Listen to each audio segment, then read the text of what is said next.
எப்படி உயர்வு வருகிறது என்று சொன்னால், நீங்கள் ஆண்டவருடைய சமூகத்திலே காத்திருக்கும் பொழுது கர்த்தர் என்ன பண்ணுகிறார்? உங்களுக்கு உயர்வை தருகிறார். கர்த்தர் ஒருவரே உங்களை மேன்மை அடைய செய்கிறார். பாருங்க, உங்க வாழ்க்கையில ஒன்றுமே குறைபடாது.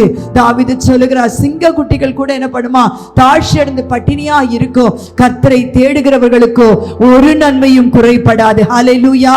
அவரை தேடும் பொழுது நம்ம என்ன பண்ணுவோமா? நம்ம வாழ்க்கையிலே ஒரு நன்மையும் குறைபடாது. பவுல் சொல்லும்போது, என் தேவன் தம்முடைய ஐஸ்வரியத்தின்படி உங்கள் குறைவுகள் எல்லாம் என்ன பண்ணுவாரா? கிறிஸ்து இயேசுக்குள் மகிமையிலே நிறைவாக்குவார் என்று எழுதப்பட்டிருக்கிறது. பாருங்க, அப்ப எதெல்லாம் குறைவு நம்முடைய வாழ்க்கையிலே? சமாதானம் குறைவு காணப்படுகிறதா? ஆசீர்வாதம் குறைவு காணப்படுகிறதா?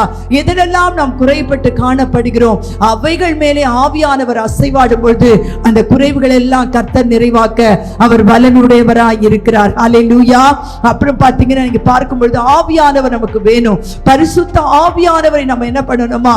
அவரால் நிரப்பப்படணும். பாருங்க, ஆவியானவர் நமக்குள்ளா இருக்கும் பொழுது அந்த ஆவியானவர் என்ன பண்ணுகிறாரா? நம்முடைய பாவத்தையும் நீதியின் நியாயங்களை குறித்து அவர் கண்டித்து உணர்த்துகிற தேவனாய் இருக்கிறார். அந்த ஆவியானவர் நமக்குள்ளாய் வரும்பொழுது பாத்தீங்கன்னா, நம்ம வாழ்க்கையில நம்முடைய சுபாவங்கள் எல்லாம் எப்படி இருக்கிறதா?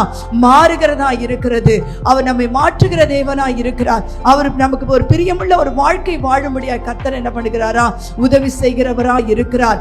ஆவியினால் நிரப்பப்பட்ட பேதுரு தான் பாருங்க, எழுந்து பிரகாசித்த பொழுது, அவர் எழுந்து பிரசங்கித்த பொழுது 3000 5000 பேர் ரட்சிக்கப்பட்டார்கள். ஹல்லேலூயா. இதெல்லாம் எப்படி நடந்தது என்று சொன்னால், பேதுரு இயேசுவோட கூட நடந்த ஒரு மனுஷன், இயேசுவோடு கூட இருந்த ஒரு மனுஷன். ஆண்டவர் பாருங்க, வரும் நாட்களிலே பேதுருவை ஆண்டவர் என்ன பண்ணாரா? எடுத்து வல்லமையா எடுத்து பயன்படுத்துகிறதை பார்க்கிறோம். ஒரே ஒரு பிரசங்கம் தான் 3000 பேர் 5000 பேர் என்ன பண்ணுகிறார்கள்? ரட்சிக்கப்படுகிறார்கள். அவனுடைய நிழல் பட்ட மாத்திரத்திலே அநேகர் என்ன பண்ணுகிறார்கள்? குணமாக்குகிறதை நாம் பார்க்க முடியும். தேவ பிள்ளைகளாய் நீங்கள் தேவனோடு கூட இருக்கும் பொழுது, ஆவியானவராலே நீங்க நிரப்பும் பொழுது, அற்புதங்களினாலும் அடையாளங்களிலும் கர்த்தர் அவர் உங்களை நிரப்புவார். ஹல்லேலூயா. உங்கள் நிமித்தம் கர்த்தர் என்ன பண்ணுவார்? பெரிய காரியங்களை அவர் செய்கிறவராய் இருக்கிறார்.